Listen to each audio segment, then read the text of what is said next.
This podcast is brought to you by Tri-Velo Coaching, where we help triathletes and cyclists like you train smarter to race faster. I'm your host, Jordan Donnelly, and on my left is former Australian Ironman Champion and head coach of Tri-Velo Coaching, Gerard Donnelly. The Ironman World Championships in Kona has etched a reputation as the pinnacle of the triathlon landscape and an iconic global sporting event. And it's been 3 years since the World Champs has returned to its home on the big island of Hawaii. And there's a lot of excitement about its return. And after all, it is the absolute mecca of Ironman Triathlon. So in today's episode, while the pros prepare for their biggest race of the year, today we're thinking about our own A-race preparation. Each year you should have one A-race goal, one big race that you're working towards. We want to know, how do we ultimately prepare ourselves for this big A-race? It feels like there's a lot more to lose on the line. It feels like there's a lot more pressure around the race. So how do we handle that mental pressure around the big A-race we've chosen? We're going to talk about all of that in today's episode, as well as we'll be previewing the pros and making our predictions around the race of Kona, which is coming up this week. But first, Dad, welcome to the episode. Let's start with our quick gratitudes.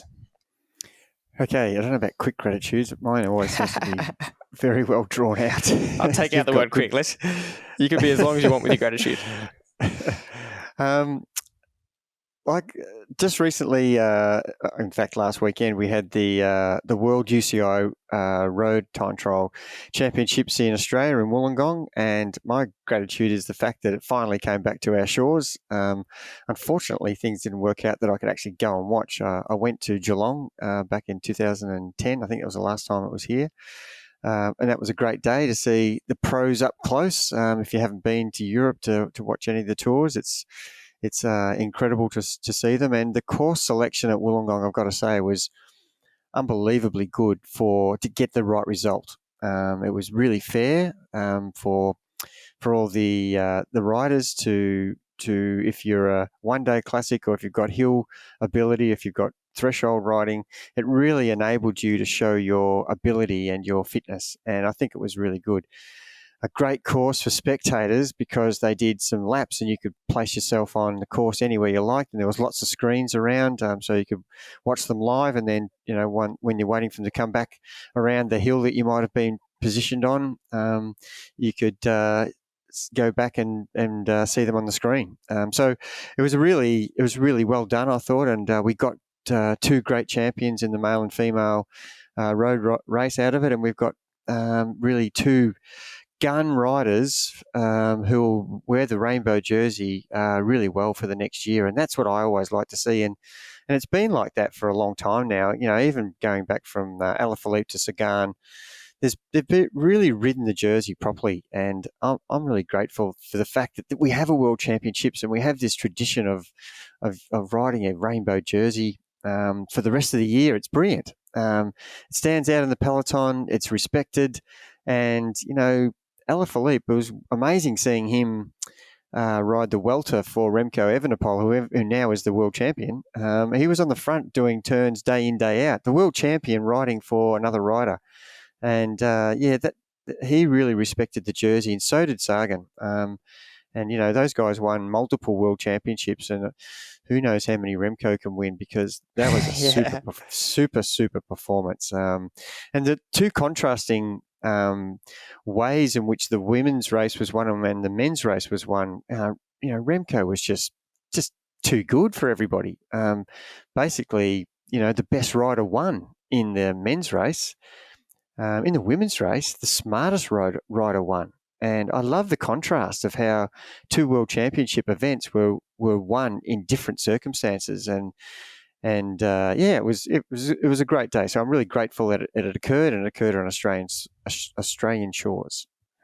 That's a great one, and nothing wrong with that one being a bit long, because it was fantastic to see the race and all the pros turn up here in Australia. My gratitude's a little bit different. It's for those who have been long listeners of the podcast, you know that the Donnelly family, or part of the Donnelly family, really don't like coffee. Or not that we don't like coffee, but I've never drank coffee. It's just never been part of our routine. And over the last 12 months, I've found myself slowly drinking it more and more. My housemate bought a coffee machine, and against my will, he was making coffees regularly. And over the last year, I have acquired a taste for it, and I'm now finding myself very grateful for coffee in certain circumstances. I still don't drink it every day, but on the days I do have it, I really like it. And so that is a change of heart for me. But now I find myself being grateful for coffee. That's a good one. And you must say that your mum is the coffee connoisseur. Yeah. She knows every coffee shop in Australia and who has the best coffee, and she'll drive miles to get the best coffee. So she is the standout in our family. I think that it's slowly taking over because our brother's the same, and so you've slowly been the only one left, you and our other brother, so you'll be converted soon enough. Going into today's topic, so thinking about how to be well prepared for your A race, and we're talking about this because Kona's coming up, but it does apply to anyone's A race. When you look ahead and plan your year, you think about, what is my A race? What is the big one I'm working towards? And with that comes a lot of pressure as you get closer to the race, and a lot of that pressure can be unnecessary because ideally you're the most well prepared, you've done the most amount of work, so you should be the most confident leading into this race compared to most other races, but it is natural that a certain amount of physical and mental pressure comes with it. So we want to talk about what are some of the major things you want to tick off, and I want to ask you, and I want to kind of start with the Kona experience, and I want to know your thoughts on what was your experience leading into Kona, going to the World Championships and the mental pressure around it and turning up and seeing all these international athletes. That's your major goal race. How do you handle that the couple of weeks leading in, and what's your experience? What are the pros experiencing right now in this final week leading into their race? It's a really good question, and I do have good, vivid recollection of the 2 years I did go to Kona. And they were two completely different years with my approach to the event. The first time I went to learn, and the result was quite insignificant to me, although I'm always competitive and I want to get the best result I can. But I went there with the long-term plan of this is the learning experience for me at a race that's the most brutal race that was going around in the world, having to deal with conditions and temperature and wind, and with the view that I'd learn as much as I could, so the next year I could actually race it. So I had a 2-year plan, and so I had completely different mindset for both years, which was interesting. I definitely found myself putting a little bit too much pressure on myself the second year, because here I am now, I'm back here, now I'm ready to perform. I've had my little practice go the year before, and I found that really enjoyable experience because I had no pressure, no expectation going into the event. I really had no clue. And in the very first year I did it, I hadn't done an Ironman. So imagine going to that race having not done an Ironman. It's your first Ironman event. So that was a really interesting experience, and I had deliberately not put any pressure on myself and just wanted to experience everything about the travel, getting there, booking accommodation, how long should I be there, acclimatizing to heat, what training should I do in that week. How's my nutrition? How's my hydration during the week? We're coming from an Australian winter straight to a brutal hot Kona. And yeah, just learning all that stuff. And then, the day before, the night of, meals, getting bookings for restaurants, cooking at home, learning all that stuff, and then the morning of, getting up and seeing all the pros, and watching what they were doing, and really just watching and learning, and then just trying to enjoy the whole experience, if that's possible, over 9 or 10 hours. And so the day for me was all about being calm and being relaxed and enjoying the experience. And what a different scenario it was a year later, where I had experienced all of that, and now it was time to put my game face on, my game hat on.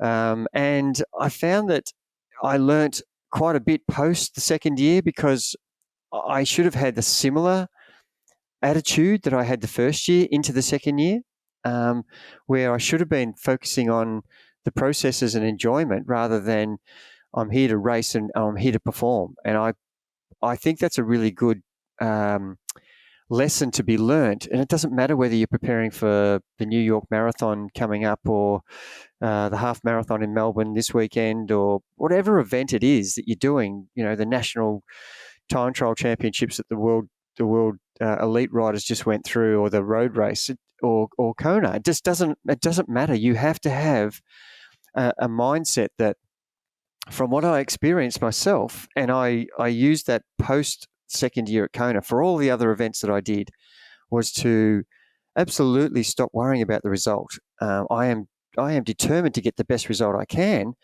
but I am more process driven than result driven. And that was a lesson I took into everything from that point on, because the minute you just think about the outcome, and not how you're going to get that outcome, you're thinking about the wrong thing, and you're not concentrating on the detail about the event. And I think, to summarize what I was thinking, second year compared to first year, it were completely two different scenarios. And I really, even though I learned a lot about the experience of the first year, the second year, I didn't use that experience properly in hindsight. I changed my mindset to, now I'm a racer, not a person who's just experiencing the event. And you can still experience the event properly as a racer, because that's what you're there for. You're there because you want to experience challenges throughout the day, and you have to work things out the whole way through the day, rather than just thinking,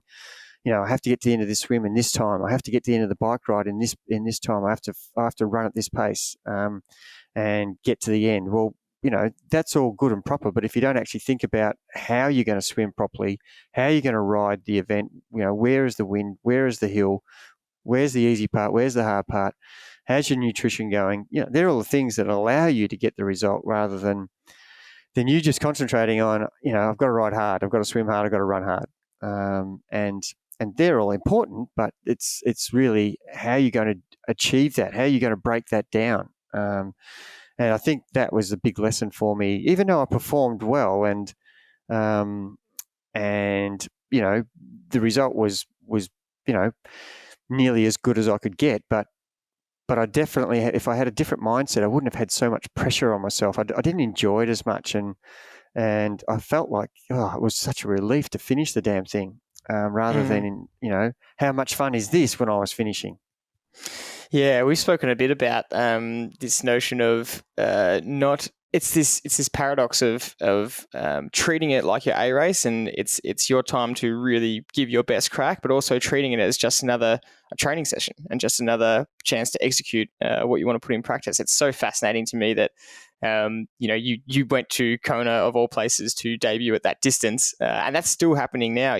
Chelsea Sodaro, who's one of the top predicted athletes at this year's Kona race, literally debuted in Ironman only earlier this year. And then in the men's, the two favourites, the Norwegians, Christian and Gustav, are literally two of the favourites to come potentially first and second, and they've never even raced Kona. So it's interesting that that's still happening, but people still have potential to step up to the distance if they're well prepared. But I guess it is this contrasting view of what it actually means, because it is your A race and it means a lot, but you've also got to treat it just like anything else, right?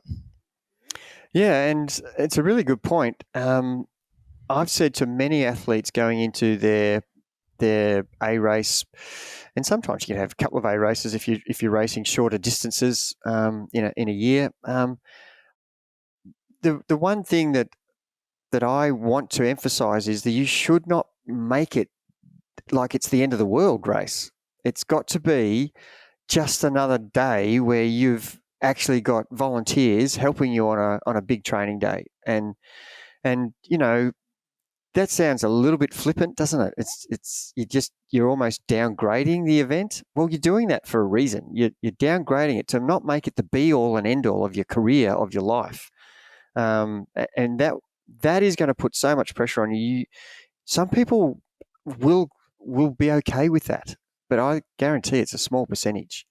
The majority of people, if they do that to themselves, will have so much stress and anxiety around every aspect of getting there, the week of and the night of and the race, etc., etc. It'll just be so unenjoyable, and you race better in a relaxed stress-free environment in your mind. And if you're focusing on the right things rather than worrying about the wrong things, you're going to have a completely different outcome. So to treat it like this is just a big training day, and you've got volunteers out there helping you on your biggest training day. And, if this was your biggest training day, you wouldn't be going out on training days with the mindset that I'm going to smash out the swim, get on the bike and ride as hard as I can, and then get off and run absolutely as hard as I can. You would have a strategy in your training day. So have that same strategy of conservatism and discipline about execution that you would have on training days.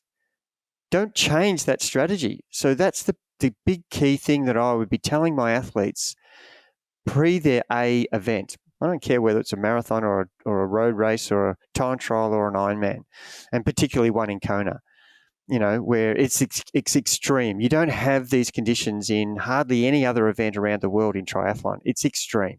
It's there for a reason. They tried to make it the hardest event that mankind could ever do back in the 80s. That was the idea behind it. Make it as brutal as possible. And of course, there are way more brutal events, longer events now that are out there. But this is one of the extreme brutal events in triathlon. And so if you make it about a big training day rather than this is the be all and end all, you will get through the day better. You'll be able to measure your efforts better. And after all, this day in particular at Kona, we're specifically talking about today, you have to deal with the weather conditions. That is the main thing. The temperature, the wind, and the sun reflection off the lava, the black lava.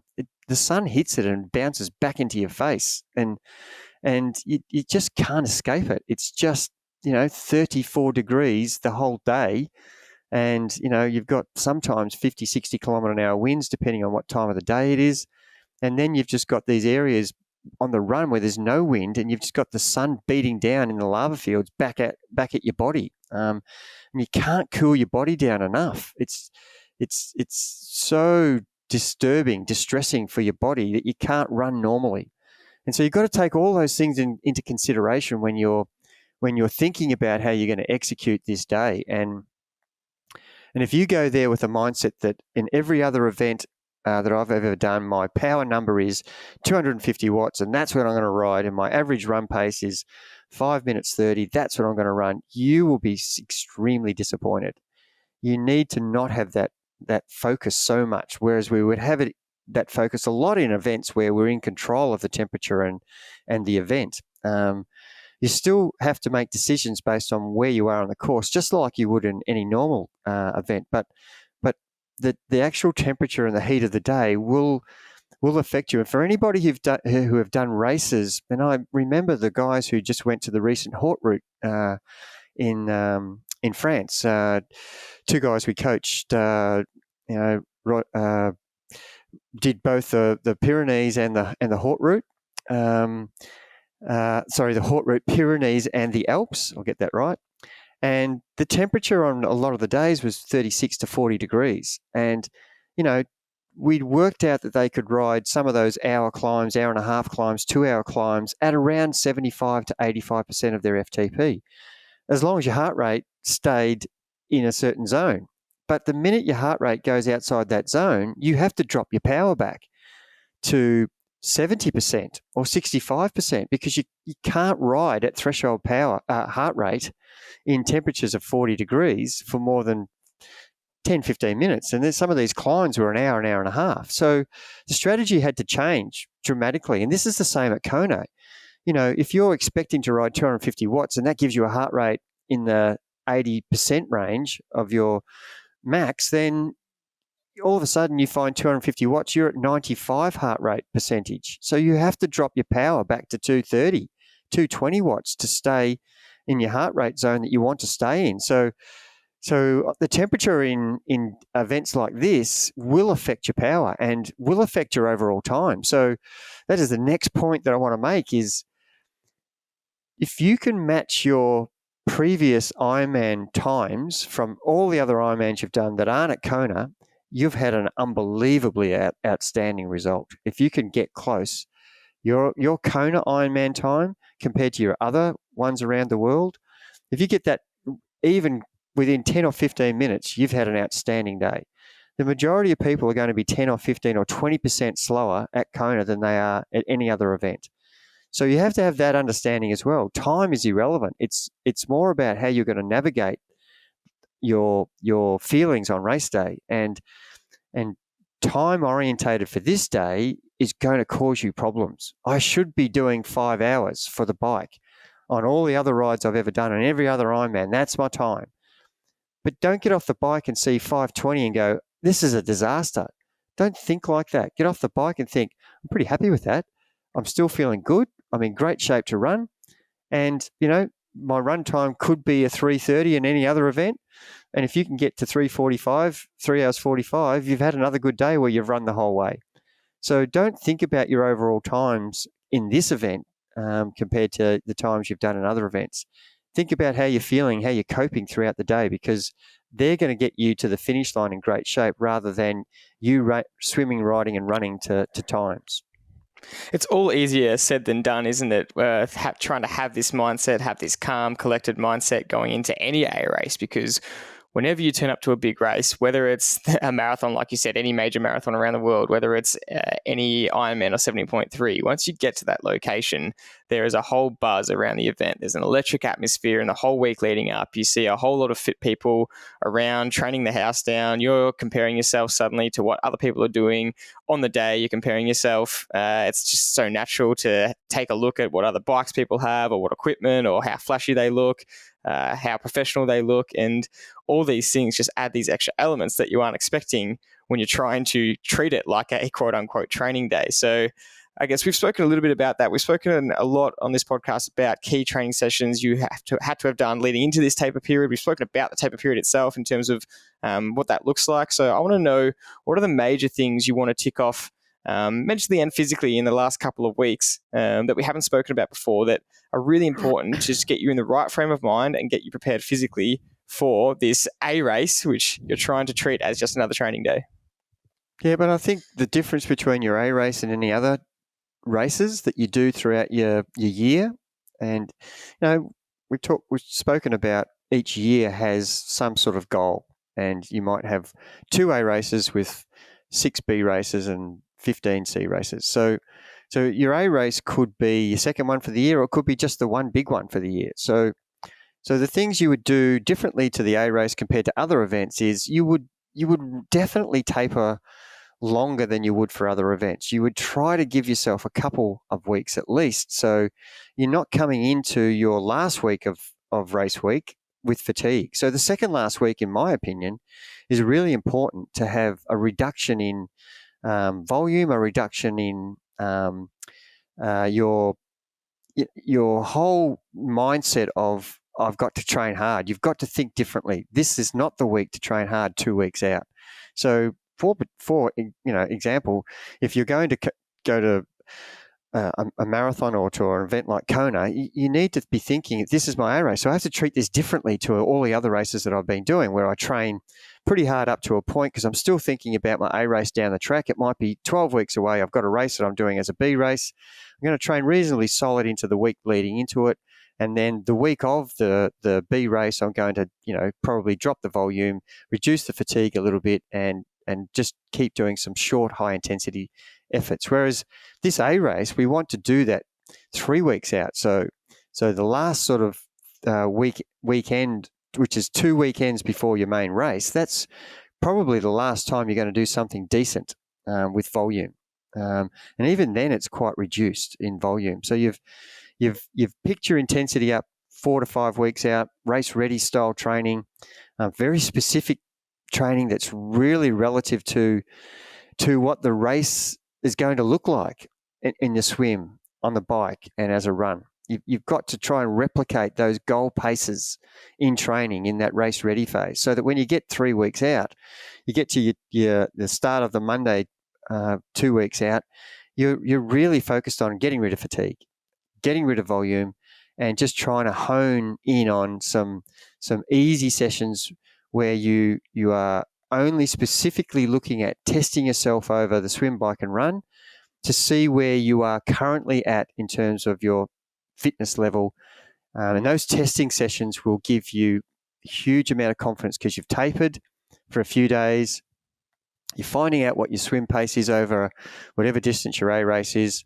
You're finding out what your current FTP is, and then you're finding out what your best 10K is or whatever event you're training towards. You're using these testing sessions, and there's only one of them if you're doing a marathon. There's 3 of them if you're doing a triathlon. There's 1 of them if you're doing a cycling event. And there's 1 of them. And they're still training sessions, aren't they? They are still training sessions, but they are very short, and they have got a lot of intensity in them.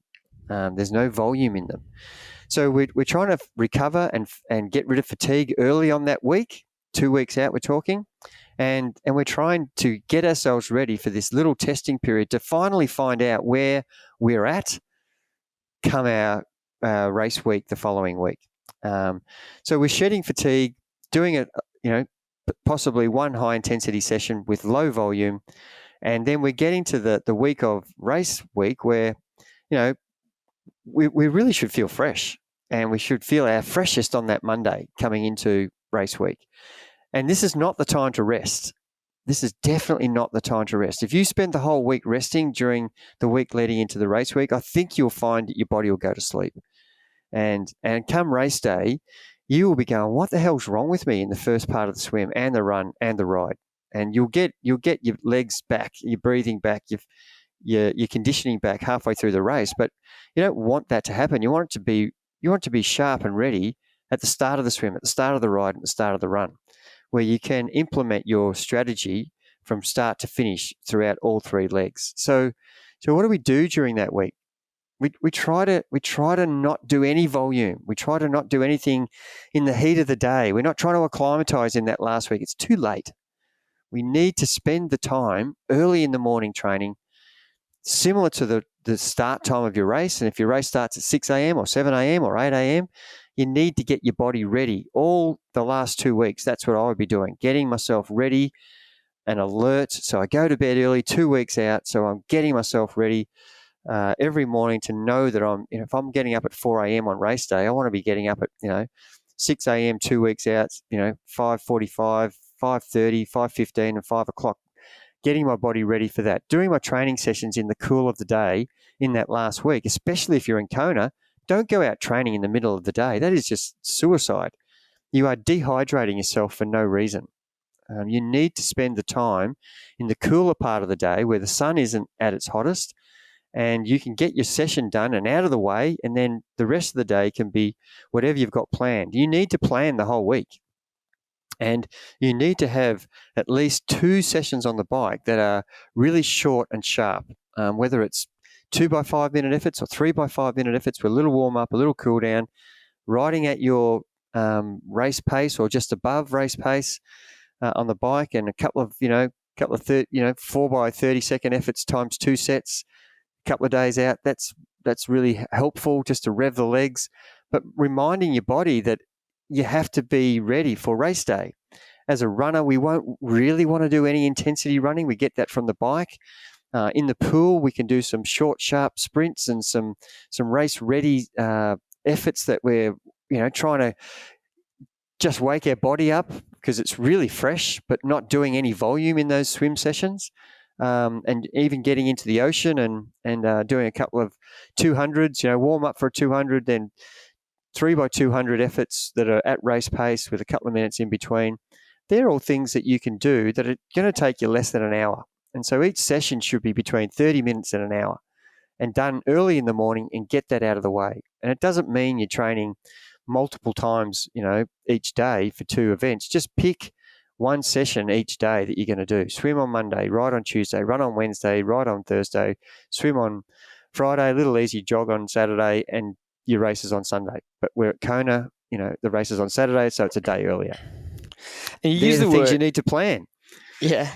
And you use the words a lot in there, waking yourself up consistently. And there is this false feeling of your body going to sleep, which affects everyone slightly differently. And even with these short, sharp efforts, which really do help that feeling of keeping the body sharp and alert, a lot of people experience this false kind of body going to sleep throughout the week on various levels. And some people just find that because of the reduction in volume and because it's just a week that you don't have anywhere else in your program, it just feels so foreign that it's really uncomfortable. And a lot of people can almost panic a little bit leading into the race on Sunday because they're really not feeling good Thursday, Friday, Saturday. And then you're supposed to be feeling fresh. You're supposed to be feeling good, but because it's so different and it's so foreign, you're actually feeling really uncomfortable. And so in those situations, you've got to trust the process. And we've had a lot of athletes say to us that they weren't feeling that flash leading in, but then once they got to Sunday and they warmed up Sunday, they were ready to start the race and they started the race feeling on top of the world.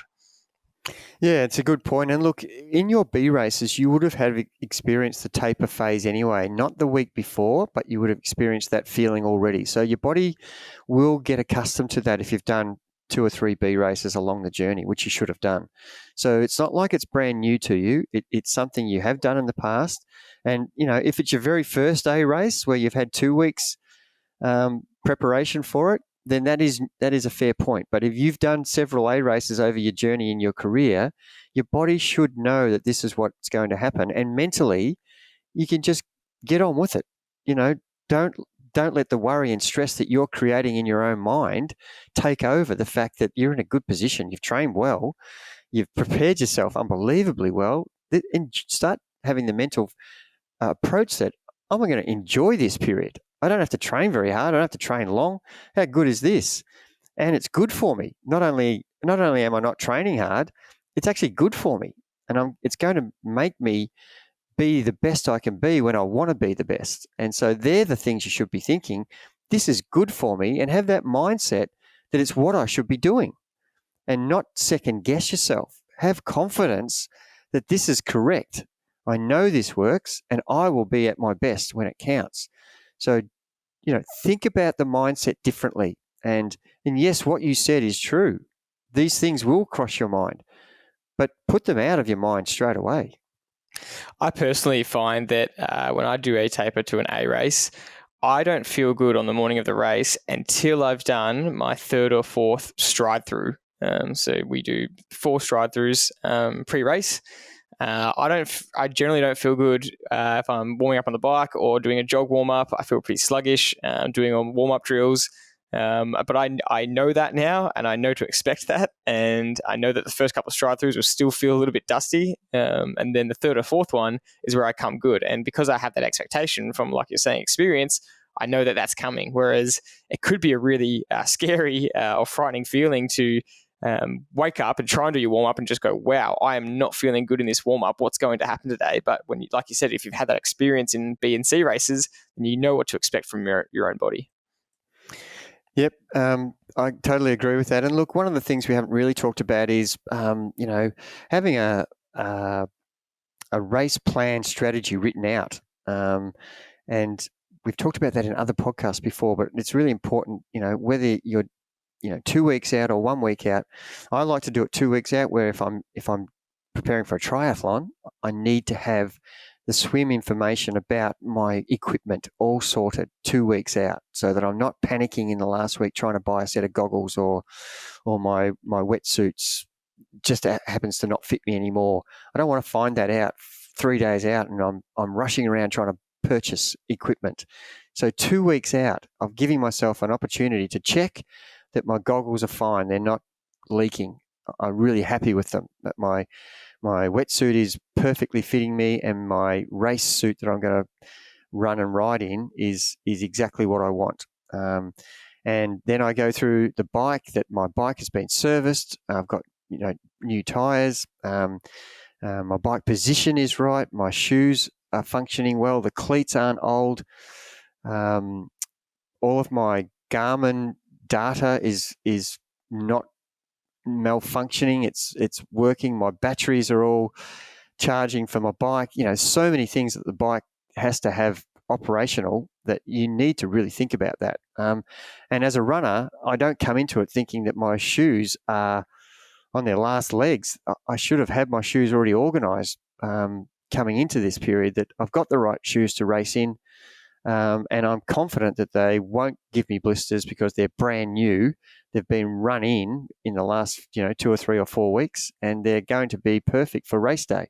They're the things I do 2 weeks out, a list that I make. And if I've got travel involved in that, going to my race, a race, then I need to factor in that. When am I going to be traveling? And if I get there, is my bike going to be getting there A, on time? What's my strategy? If it doesn't, what happens if the bike's broken? Have I got an idea of where the bike shops are? Am I carrying a spare hanger if the derailleur's broken? Things like that. Have I got spare tyres, spare tubes? Everything has to be all organised 2 weeks out. And then the only other thing we haven't really spoken about is hydration, which is ironic that you're having a drink right now for those who can see.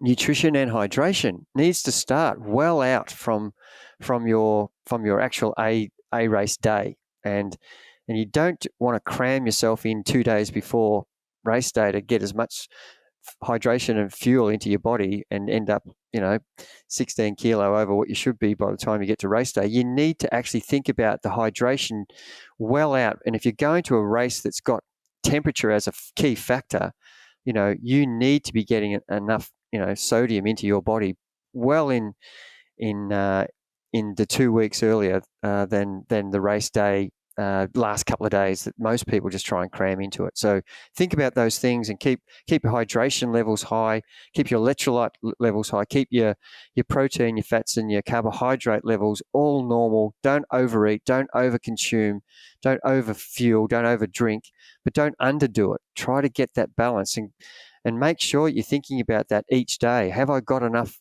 hydration into my body each day so that I am getting the right electrolytes into my body so that I'm fully topped up come race day? You don't want to start race day with a half a tank of anything and everything.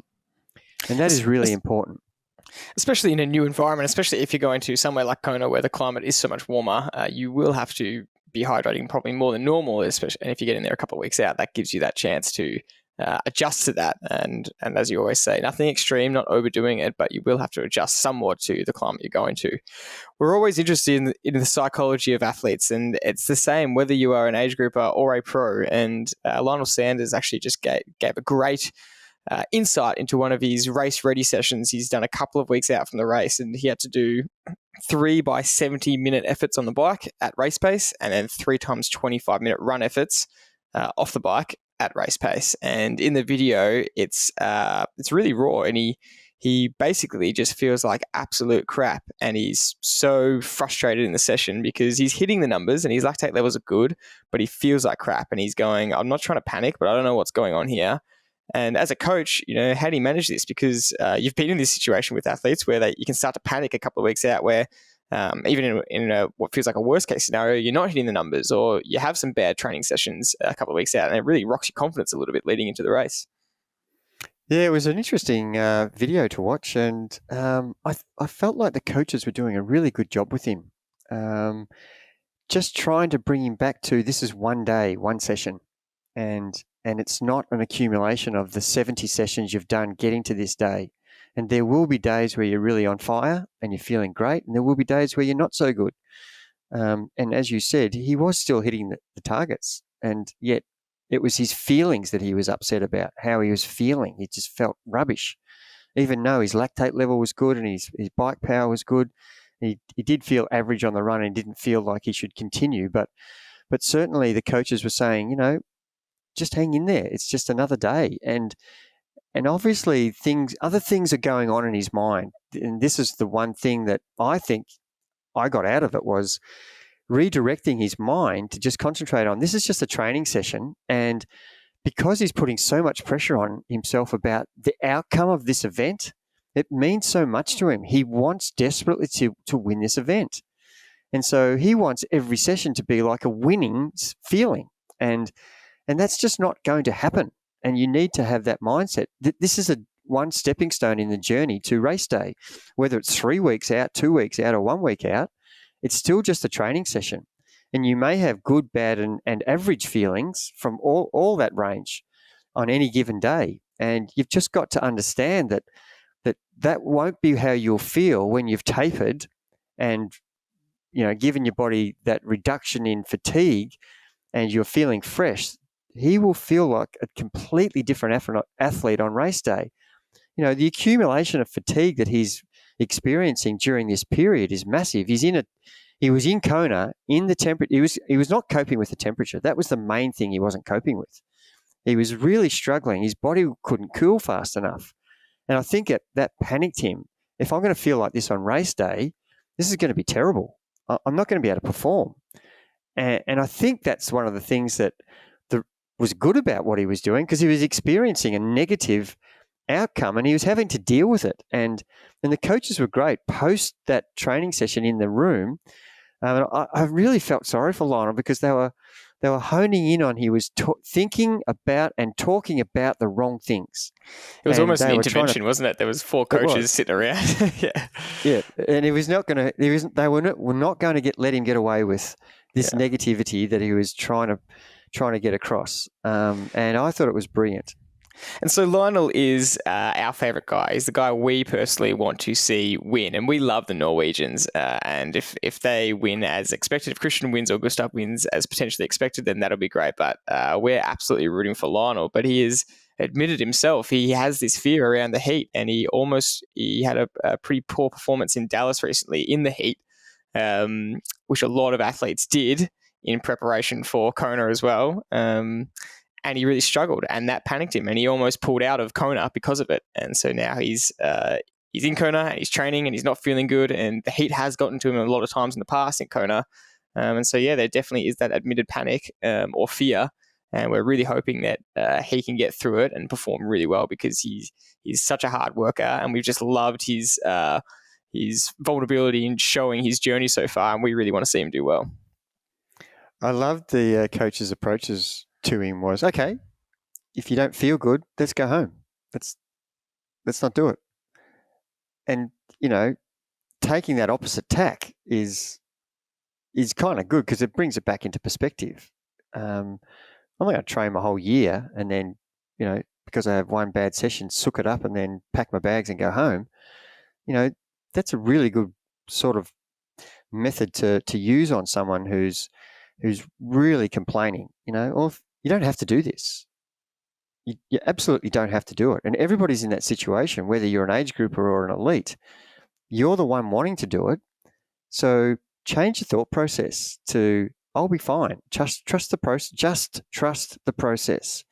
And you've been here before. And even if you haven't, the process should be enabling you to be confident that on the day you're standing on that beach, thinking about what's going to happen in the next 9 hours, 8 hours, or 14 hours, depending on what your level is, that you have a process that you're going to execute to the best of your ability. And that's all you have to worry about.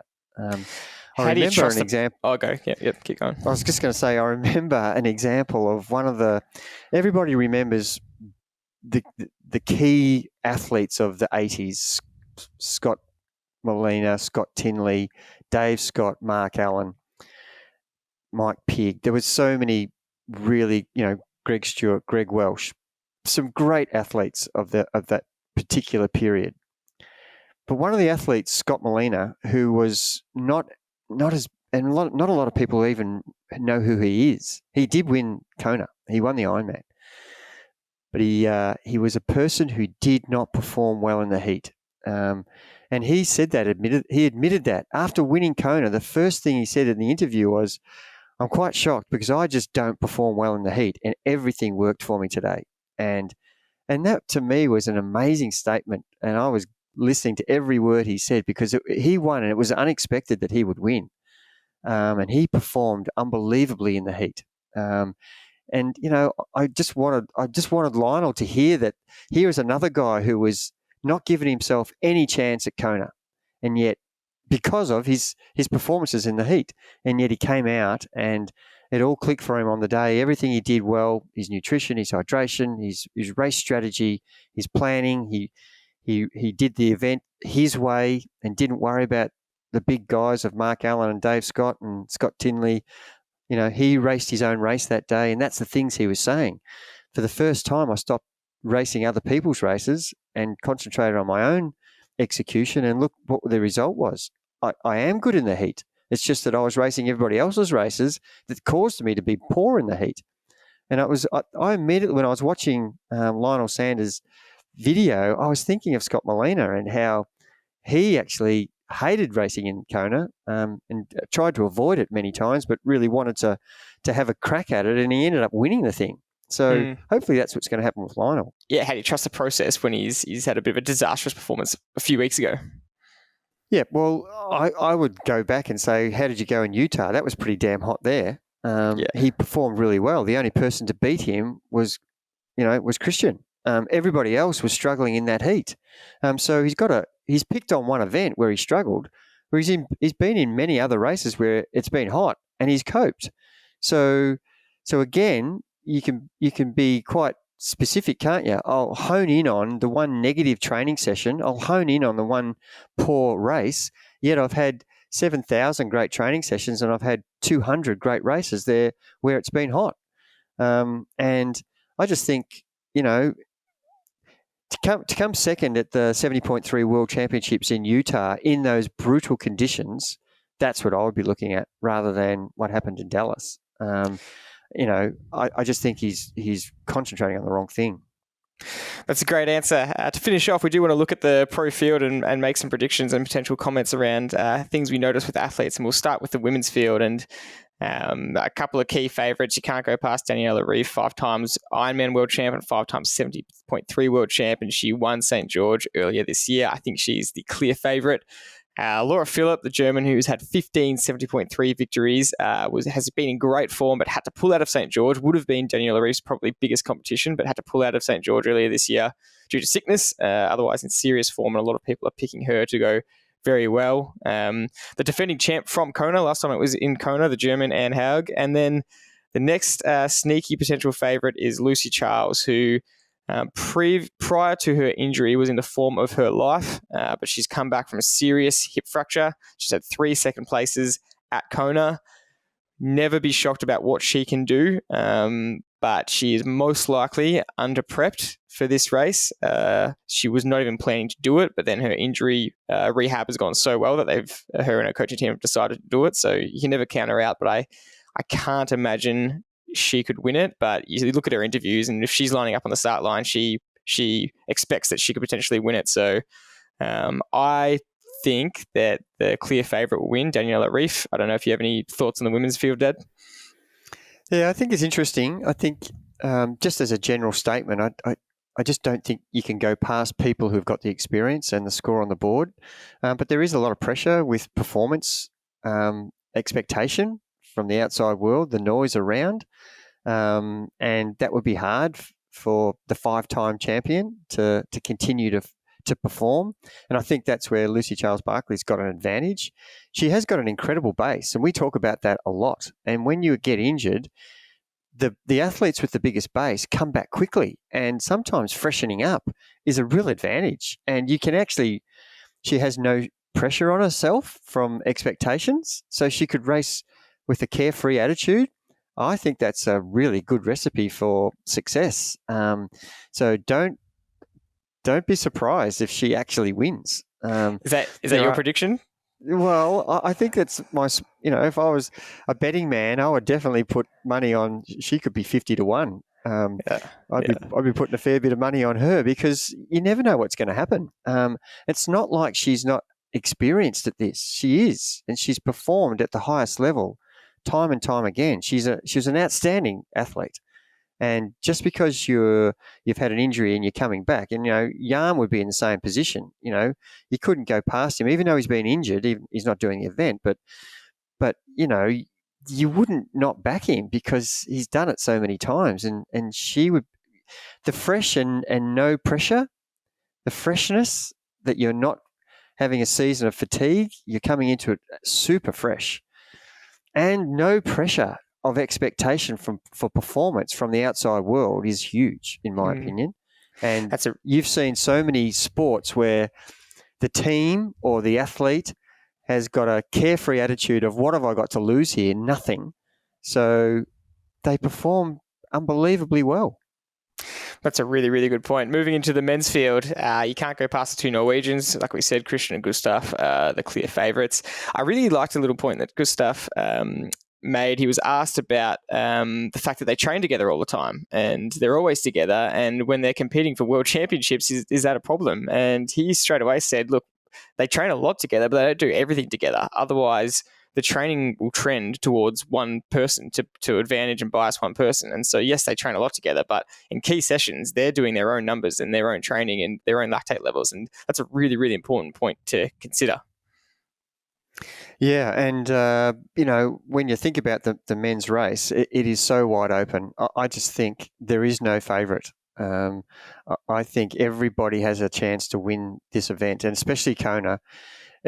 We talked a little bit about in the how do you go about this whole topic is podcast is how do you go about preparing for a race and on any given day in the males and female elite race, whoever has prepared the best in terms of their training, in terms of their race strategies, in terms of their preparation, and then it comes down to how you execute on the day, how you fuel yourself. So there's so many things that can go right and so many things that can go wrong on this particular day. So I discount no one here because if you don't have a discipline that allows you to race your race, Kona will expose you. And I was listening to a podcast just recently where one of the guys was talking about an athlete that got off the bike, a female athlete that got off the bike in 23rd place, ended up coming 7th and, caught up 10, 15 minutes from professional athletes that had blown their race on the bike and swim.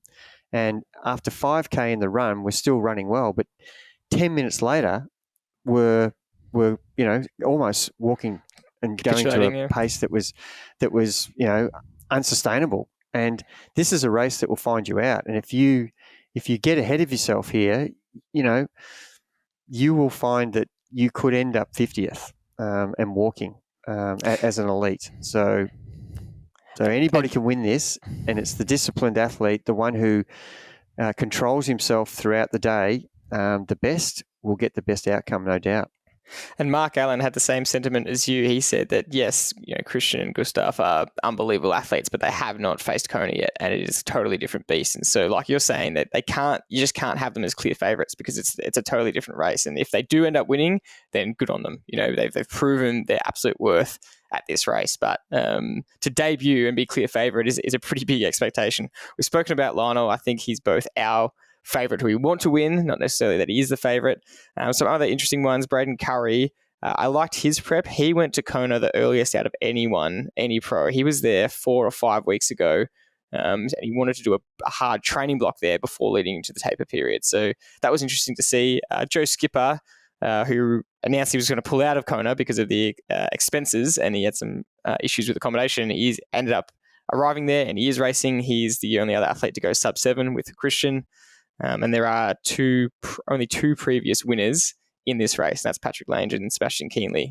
So it'll be interesting to see how they go. And like you said, you can't count out experience from guys that have won. So like you said, the field is wide open. It's going to be very interesting to see how it goes, and we're excited to see the race. Yeah, I can't wait. It's one of the things that we've missed over the last couple of years with COVID. And look, Ironman races around the world, they've been fantastic to watch, but there is something just special about Kona. Its history, its uniqueness, its brutality. They're the things that it really will find you out if you don't pay respect to the conditions. And you need to do that in every race. I understand that, but this is extreme. It's not normal conditions that you'll experience. So if you don't respect the conditions, you will be found out sadly.